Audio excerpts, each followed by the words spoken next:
B.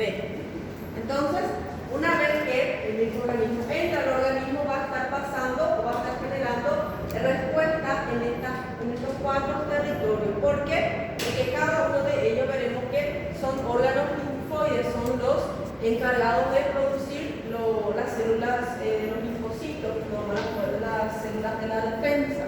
Los tejidos linfoideos que van a estar implicando la parte de las glucosas, las placas de Peyre, la parte del intestino, las amígdalas, los ganglios linfáticos y el vaso. Los ganglios linfáticos casi siempre cuando hay una afectación, una infección activa, van a estar aumentando de tamaño. Por ejemplo, ¿saben qué es el... Ahora se me viene solo el cuaderno, cuando el paciente tiene furúnculo, generalmente el furúnculo sale en la parte axilar. Ese furúnculo, cuando afecta, cuando le sale al paciente, nosotros tocamos en la parte lateral, en la parte alrededor, y a veces encontramos como si fueran unos rosarios, como si fueran aquellas polillas de tercio. Esas polillas de tercio prácticamente, esas pelotitas de rosario, son prácticamente los ganglios linfáticos. Generalmente es difícil para encontrar porque si no están inflamadas, no lo encontramos. Solamente lo encontramos cuando el paciente tiene alguna infección, alguna inflamación, entonces es fácil de encontrar.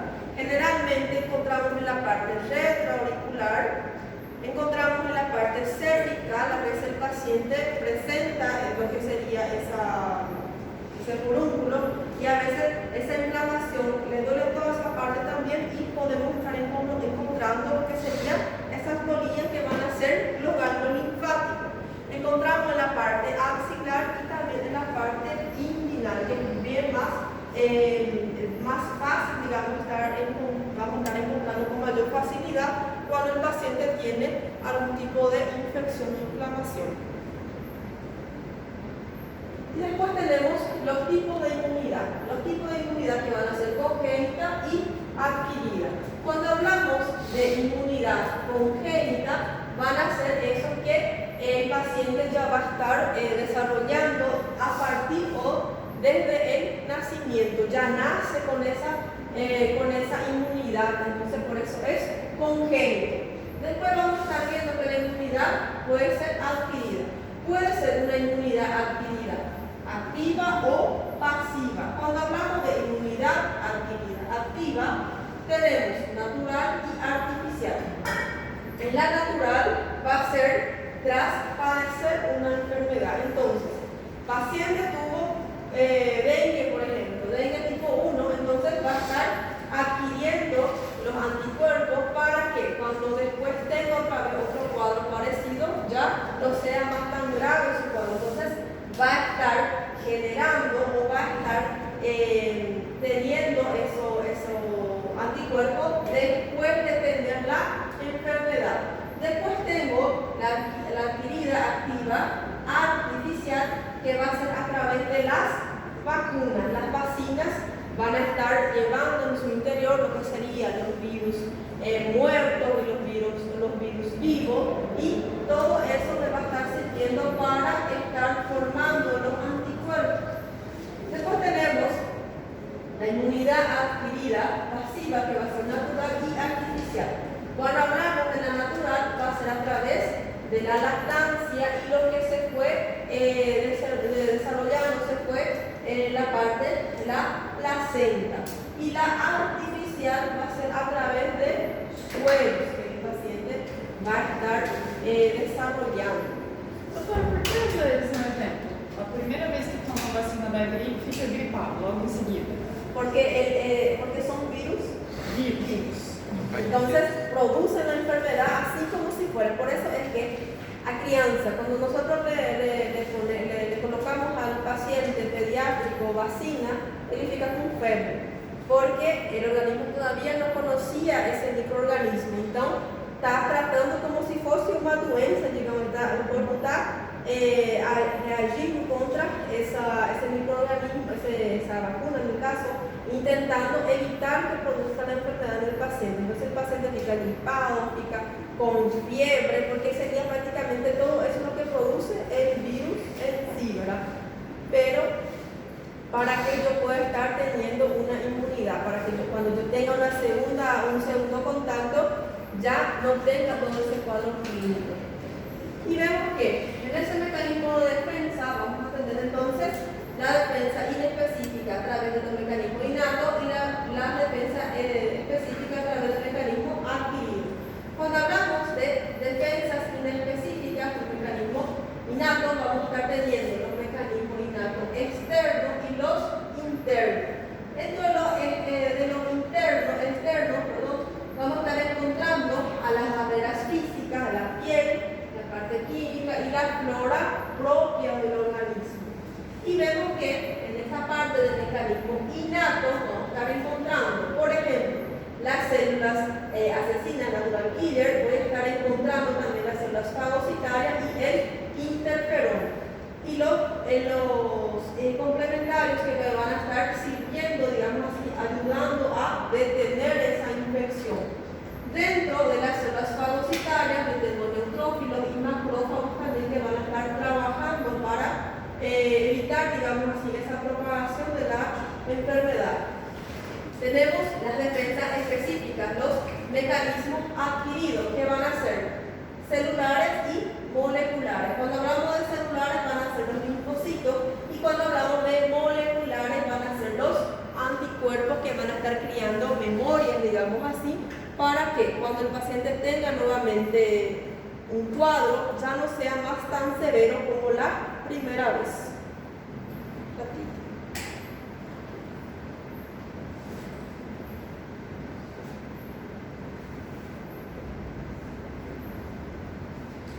Y vemos que dentro de esa fisiopatogenia, patología general de esa enfermedad, para que la enfermedad infecciosa esté presente o se origine, primeramente tenemos que tener lo que es el microorganismo.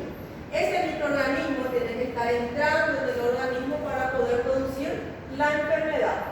Una vez que entra ese microorganismo a la parte del organismo, entonces va a empezar a producir una adherencia en lo que sería la parte del organismo, la parte interna, y de ahí va a producir una multiplicación. Cuando sucede esto, vamos a ver que aparece lo que se conoce como la infección. Después de esa infección va a estar dependiendo de dos factores muy importantes, de factores del huésped, como por ejemplo la respuesta inmune. En el caso que si ese paciente padece de algún tipo de enfermedad, por ejemplo, la respuesta de inmune del paciente, el paciente justamente tiene HIV. Entonces, el cuadro de ese paciente va a ser, mismo que sea un dengue, va a ser mucho más grave porque su inmunidad no está trabajando normalmente, va a estar disminuido y consecuentemente cualquier tipo de infección va a ser mucho más grave. Y vemos que los factores del microorganismo, entonces estos van a ser propios del microorganismo. Por ejemplo, algunos patógenos van a tener una alta patogenicidad y virulencia, tienen capacidad de producir enfermedad y de producir complicaciones de esa enfermedad. Entonces, algunos patógenos van a ser patógenos primarios, que van a ser los patógenos que van a estar produciendo la enfermedad en sí. Por ejemplo, la neumonía generalmente va a estar causada por el neumococo y ese estreptococo neumonía neumococo, entonces va a estar siendo el patógeno primario, solamente él está ahí y está produciendo la enfermedad. Pero después tenemos también los patógenos oportunistas, que están ahí aprovechando una vez que el organismo tenga una disminución en la inmunidad, pero justamente el paciente pegó esa neumonía, afectó la inmunidad del paciente y ahí pueden estar empezando a trabajar los patógenos oportunistas. Oportunista va a ser, por ejemplo, un ejemplo clásico que va a ser la candidiasis. Esta candidiasis, por ejemplo, la candidiasis generalmente vamos a estar encontrando en la parte genital,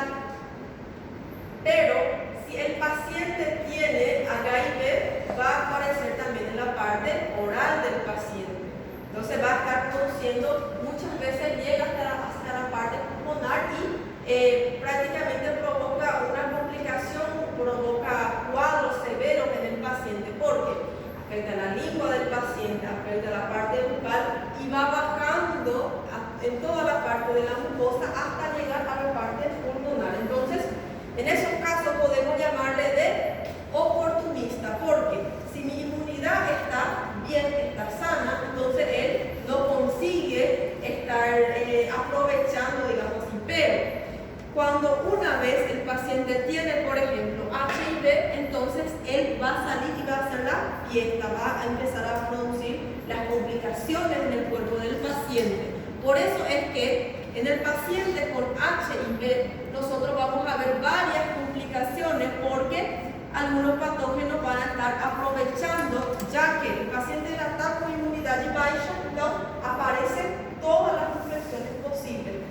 Porque generalmente estos patógenos oportunistas, en los pacientes que tienen la inmunidad sana, no consiguen producir una enfermedad.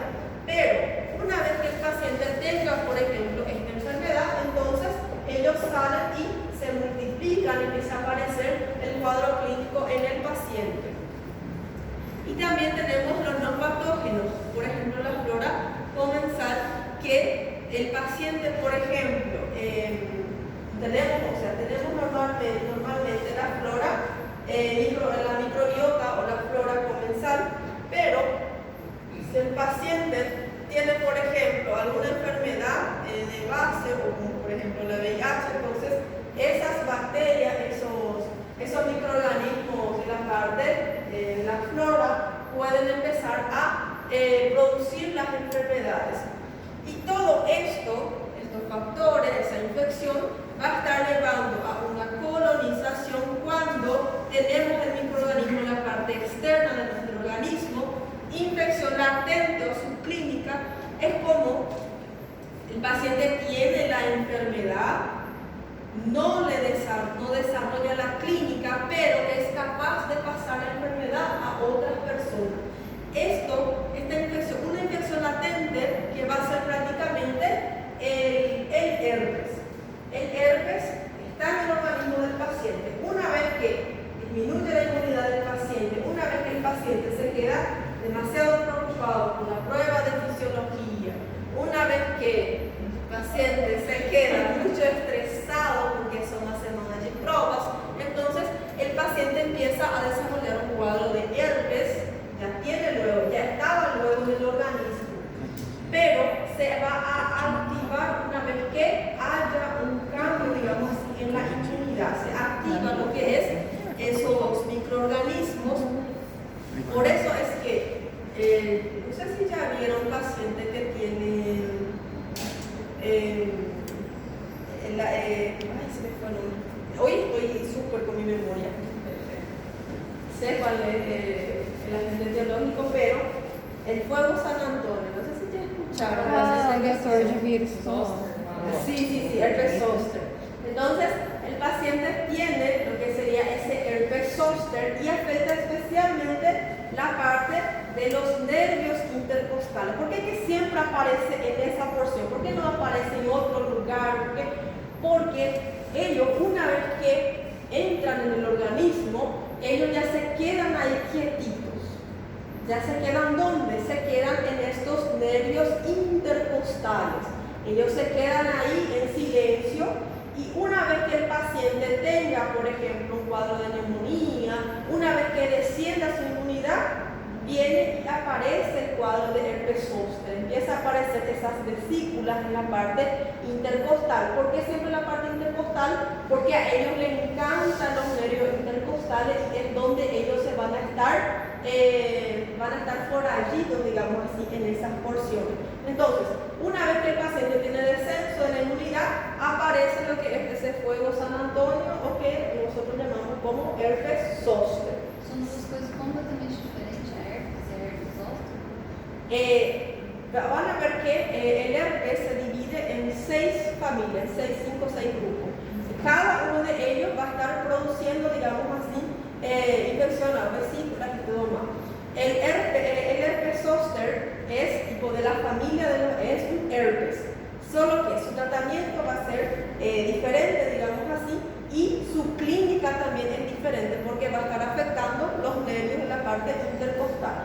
Después tenemos el herpes simplex, que va a estar afectando la parte de los labios del paciente, aquellos sapitos muchas veces que el paciente tiene, y el herpes tipo 2 afecta principalmente la región más la parte íntima, ¿verdad?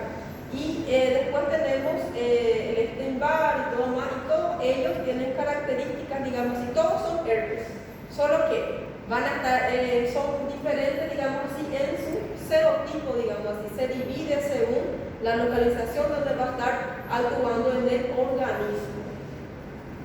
Y vemos que, por ejemplo, antes de salir del herpes, el herpes simple se trata con aciclovir, pero el paciente que tiene el herpes zóster le da aciclovir, pero no le hace tanto efecto, porque su tratamiento más específico va a ser el ganciclovir, que es especial para combatir esa lesión en el paciente. Después, entonces, la infección latente sería prácticamente el herpes simple, o sea, el herpes virus, y también podemos decir que esta infección latente puede ser una candidiasis que es más oportunista. Generalmente, a veces durante las pruebas, algunos alumnos llegan y me dicen, doctora, me dejo tan apavorada tu prueba que empecé a presentar cuadros de candidia. Yo tengo luego, pero toda vez que tengo prueba, siempre me ataca más porque está más preocupada, está más estresada, disminuye o va a estar afectando la parte de la inmunidad, y con todo eso va a estar apareciendo esos patógenos propios que van a estar ahí. Y enfermedades infecciosas. Esa enfermedad infecciosa, esa infección puede ser localizada y puede ser generalizada. Nosotros, cuando tenemos una infección localizada, nosotros tratamos para que no evolucione a una forma generalizada.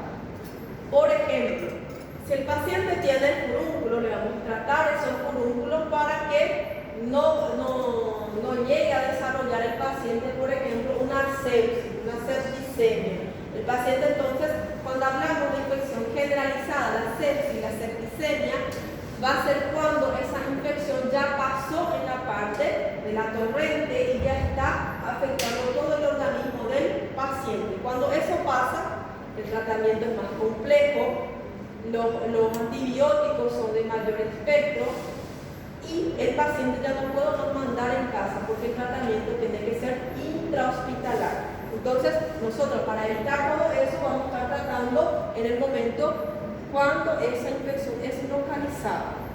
Y vemos que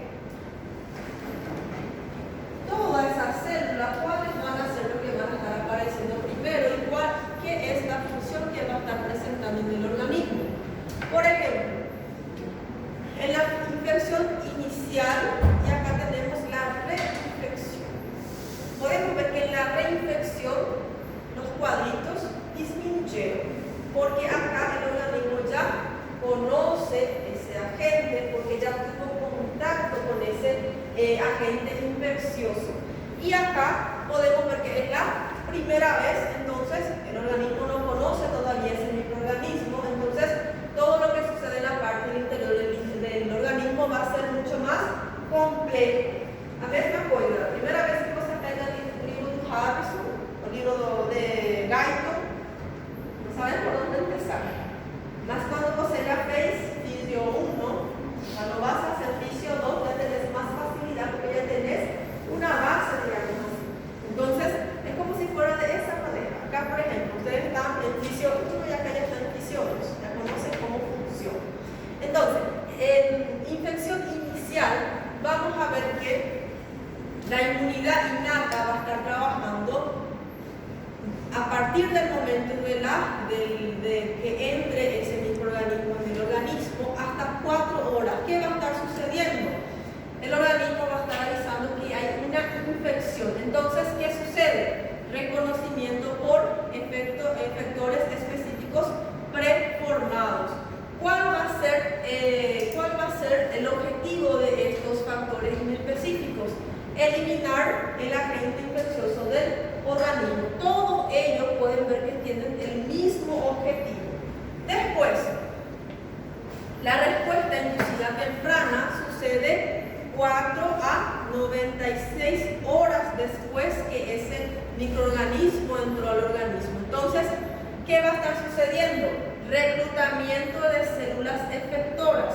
¿Qué sucede con eso? Activación del reconocimiento de las células y nuevamente su objetivo va a ser eliminar el agente infeccioso. Después tenemos la respuesta adaptativa tardía. Si es tardía va a ser mayor que 96 horas. En esta respuesta adaptativa tardía, entonces, tenemos una infección. ¿Qué sucede? Transporte de antígeno hacia los órganos linfoides. Entonces, este antígeno del microorganismo va a estar pasando al vaso, va a estar pasando a los ganglios linfáticos, pasa a las placas de Peyer,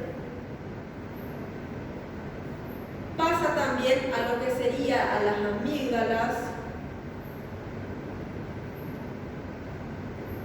pasa a todas esas regiones que van a estar produciendo linfocitos, todo lo que va a estar produciendo. Y vemos que cuando lleva todo ese antígeno a sus órganos, entonces va a llevar ese antígeno y presentar a lo que serían sus órganos, y esos órganos van a estar liberando las células B y las células D indiferenciadas, porque ya tuvo un reconocimiento, ya reconoce qué tipo de antígeno es. ¿Qué sucede en esos casos? Expansión clonal y diferenciación hacia las células efectoras. Entonces, se empieza a estudiar el antígeno de estos microorganismos, empiezan a calcular, bueno, a través de su estructura, ¿es parecido o es diferente a tal cosa? Entonces, empiezan a estar excretando o empiezan a estar liberando lo que serían los anticuerpos específicos, empiezan a producir lo que serían esos anticuerpos.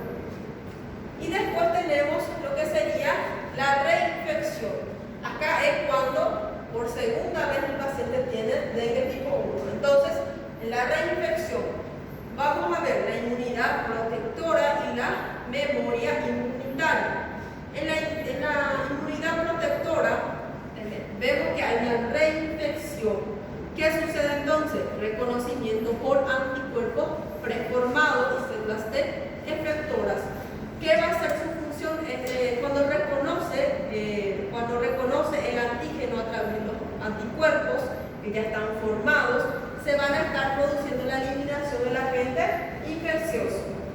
Y después, la memoria inmunitaria. Esa memoria inmunitaria ve que hay una reinfección y va a estar realizando el reconocimiento por las células B, células T de memoria. ¿Qué va a estar haciendo esto? Expansión rápida y diferenciación a las células efectoras.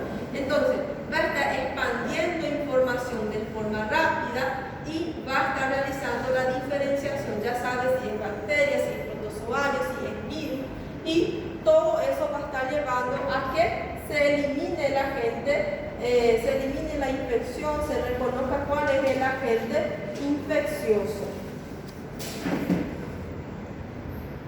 Después tenemos la autoinmunidad.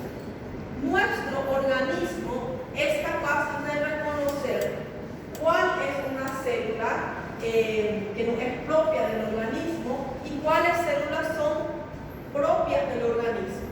Entonces, podemos ver, la autoinmunidad es el organismo capaz de distinguir entre lo propio y lo extraño. ¿Cómo va a estar reconociendo eso? A través de la tolerancia inmune. Y vemos que esa autoinmunidad, vamos a ver que es la capacidad que se adquiere durante el desarrollo inmunitario. ¿Dónde va a estar realizándose ese desarrollo o dónde va a estar adquiriéndose esa capacidad? En la parte, en el timo y también en la médula ósea. a ser mediante el mecanismo de selección clonal. Van a estar seleccionando las células y van a estar conociendo esa estructura y saber identificar cuál es el mío y cuál no es. Y vemos que cuando la tolerancia inmune puede fallar en dos casos: cuando hay defecto de tolerancia y cuando hay exceso de tolerancia. Por ejemplo, cuando hablamos de defecto de tolerancia, vamos a estar viendo lo que es la autoinmunidad.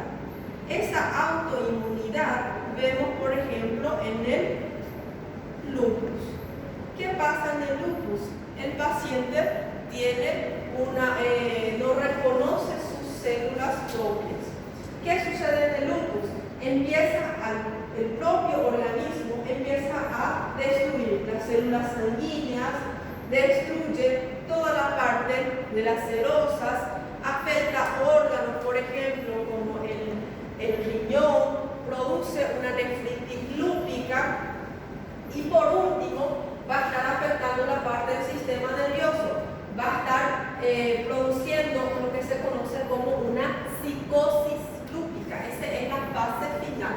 Cuando vean lupus van a ver que el lupus se va a estar clasificando en 11 clasificaciones, en 11 fases.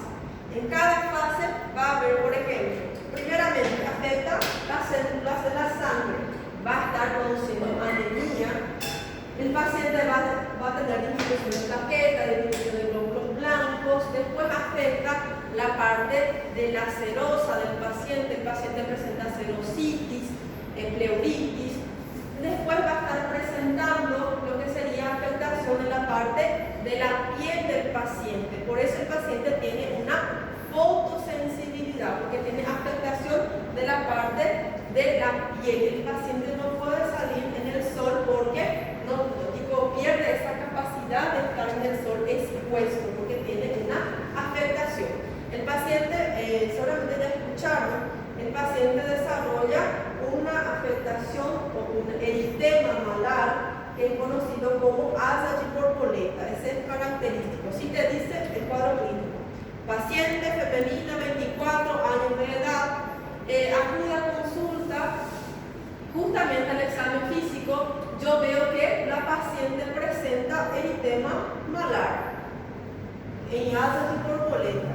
Ahí ya pueden marcar no es necesario leer todo el resto, pero las pruebas de valida siempre leer todo el resto, porque comienza con lupus y acaba en diabetes. Entonces, siempre es mejor estar leyendo todo. Entonces, en esos casos, por defecto de tolerancia, entonces hay una autoinmunidad. Mi propio organismo está destruyendo mis células propias del cuerpo. Entonces, eso yo veo en la enfermedad de lupus, una enfermedad reumatológica.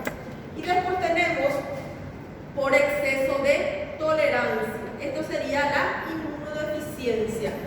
Un ejemplo de inmunodeficiencia: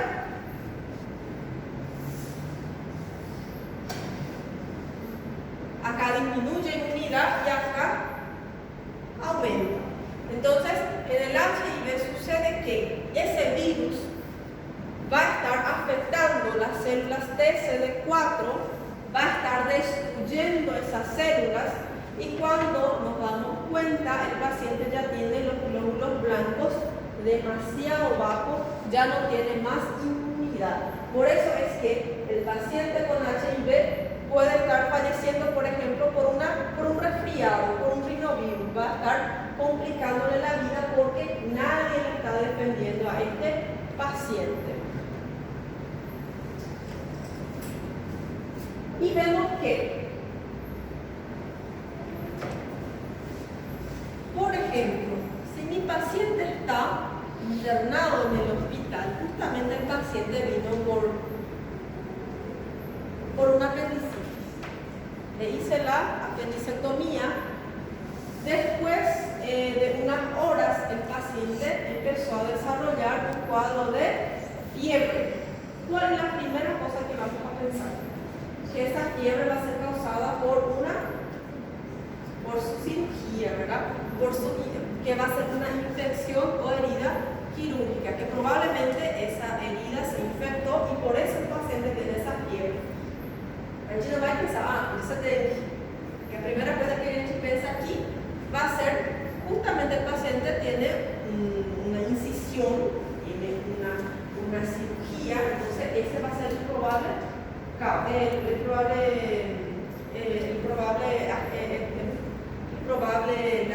origen de la enfermedad. En el caso que el paciente no tiene nada de cirugía, pero el paciente está con sonda vesical, está con fiebre, la primera cosa que vamos a estar pensando es que el paciente tiene una infección de las vías urinarias. Si este paciente presenta, por ejemplo, está intubado, empieza a presentar un cuadro de neumonía, entonces vamos a pensar que el causante de esa neumonía va a ser una neumonía mecánica que va a ser adquirido a través de todos esos aparatos que se colocaron al paciente. En el caso que si el paciente tuvo, por ejemplo, una punción lumbar, después empezó a desarrollar un cuadro de fiebre, podemos pensar que hay una infección del sistema nervioso porque entró microorganismo a la hora de la punción lumbar. Entonces, siempre tenemos que tener en cuenta, como les dije, si el paciente tuvo una cirugía, justamente la paciente tuvo una cesárea. Después empezó a desarrollar fiebre. Nosotros no vamos a pensar, ay, puede ser malaria, puede ser de... Nosotros siempre vamos a estar pensando en esa cirugía porque es uno de los, tiene mayor porcentaje de estar desarrollando lo que es la fiebre en ese paciente. Entonces, tenemos que pensar, ver la manifestación clínica de mi paciente, si es que yo quiero estar diagnosticando a ese paciente. Su tipo de síndrome clínico. Cuando hablamos de síndrome, es el conjunto de signos y síntomas.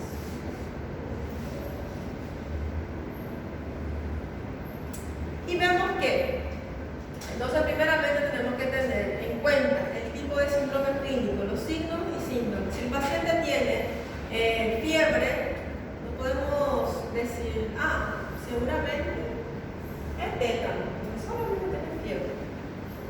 Tenemos que tener en cuenta la localización. Si el paciente tiene, por ejemplo, fiebre y justamente empieza a producir esputo, tiene tos, tiene crepitantes, tiene sibilancia, entonces el área respiratorio es el causante de ese cuadro. Tenemos que tener también en cuenta la gravedad. Si es una enfermedad del hospital, una enfermedad infecciosa, de nosocomio, una infección intrahospitalar, entonces la gravedad siempre va a ser un poco mayor. ¿Por qué? Porque dentro del hospital nosotros tenemos varios tipos de gérmenes y cada tipo de germen va a ser ya multiresistente. ¿Qué quiere decir eso? Que con una cefalexina o con una amoxicilina no va a estar curando ese paciente. Yo necesito utilizar antibiótico de mayor espectro para estar tratando a ese paciente, o tengo que estar combinando antibióticos para tratar al paciente y para evitar su gravedad. En el caso que el paciente ya tenga un cuadro, por ejemplo, una meningitis, entonces es un cuadro muy grave, porque puede pasarse con facilidad a otra persona, y el cuadro clínico, porque afecta la parte del sistema nervioso, ya es luego grave. Por fin terminamos esta primera parte. Gente, que rápido! Falta 8 minutos para que termine nuestra clase. Ai, meu Deus. Ai, foi, Cristian. Preguiça. Bueno, le voy a estar postando la otra clase y mañana, no, semana que viene empezamos, porque ahora vamos abrir y cerrar el slide.